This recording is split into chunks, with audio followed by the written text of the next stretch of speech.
Estimados amigos y amigas, un saludo especial para todos ustedes, esperando tomar algunos minutos de vuestro tiempo para reflexionar sobre el día 13 de octubre, en que se señala precisamente como Día Internacional para la Prevención de los Desastres Naturales. Sabemos que vivimos en un mundo que está permanentemente expuesto a la ocurrencia de estos desastres naturales, y por lo mismo es importante dar visibilidad a la Convención sobre los Derechos de las Personas con Discapacidad de Naciones Unidas, que en su artículo 11 nos señala cómo debe atenderse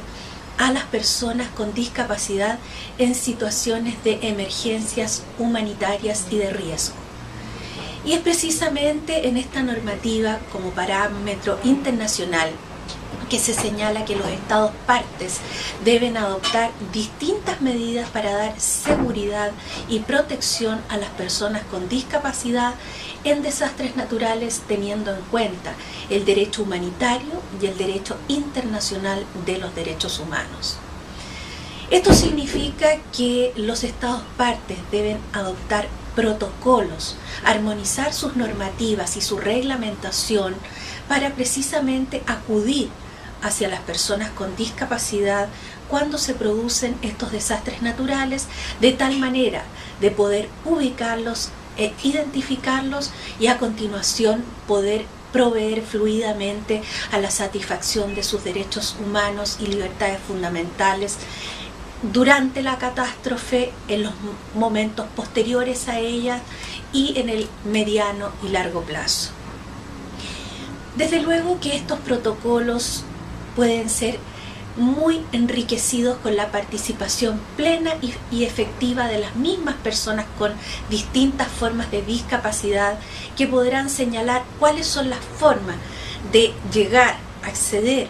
a las personas con discapacidad, que muchas veces pueden encontrarse aisladas en situaciones de desastres naturales.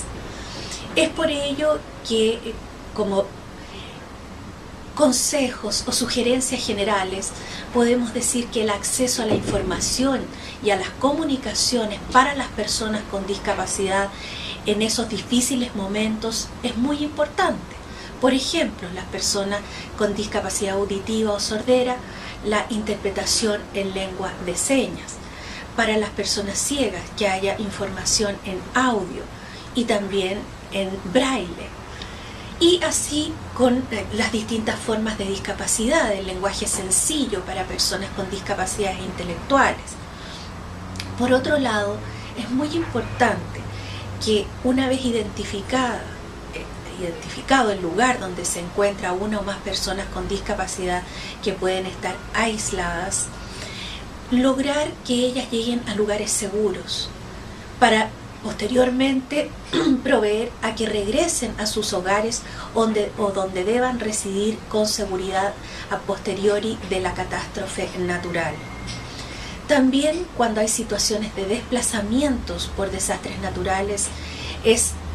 muy relevante poder saber dónde están las personas con discapacidad para proveer a su atención directa y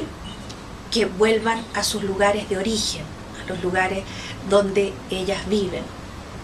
De igual forma, adoptar todas las medidas necesarias para la satisfacción de sus necesidades previas, como he señalado, pero también para que se restablezca el ejercicio de sus derechos humanos y libertades fundamentales, partiendo por las atenciones en salud, que muchas veces son necesarias en la ocurrencia de desastres naturales, la rehabilitación, la habilitación, el retorno a todo lo que significa educación, trabajo, la seguridad social, etc.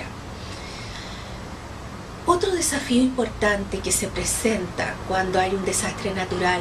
es que las autoridades, con la participación de la sociedad civil, puedan repensar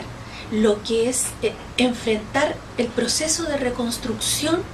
asumiendo los principios y las normativas de la accesibilidad universal. Esto permitirá, a la par de haber enfrentado una situación difícil de desastre, poder entonces acceder a un mundo de desarrollo social, accesible, sostenible e inclusivo, incorporando estas premisas del pleno ejercicio de los derechos de las personas con discapacidad, cuyo eje fundamental son los puentes de accesibilidad y la toma de conciencia por toda la sociedad. En definitiva, creo que cada comunidad local, nacional, regional y mundial puede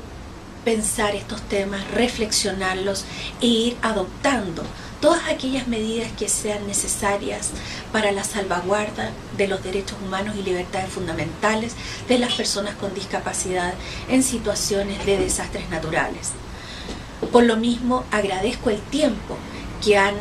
entregado para tomar en cuenta estas reflexiones y también les invito a mirar la página de la Oficina de la Alta Comisionada de Naciones Unidas para los Derechos Humanos en el sitio que se refiere al Comité sobre los Derechos de las Personas con Discapacidad, donde ustedes podrán encontrar las recomendaciones que ha efectuado este órgano de tratado a los Estados partes en el tema de los desastres naturales y cómo ellos deben ser enfrentados para la satisfacción de las necesidades de las personas con discapacidad. Muchas gracias.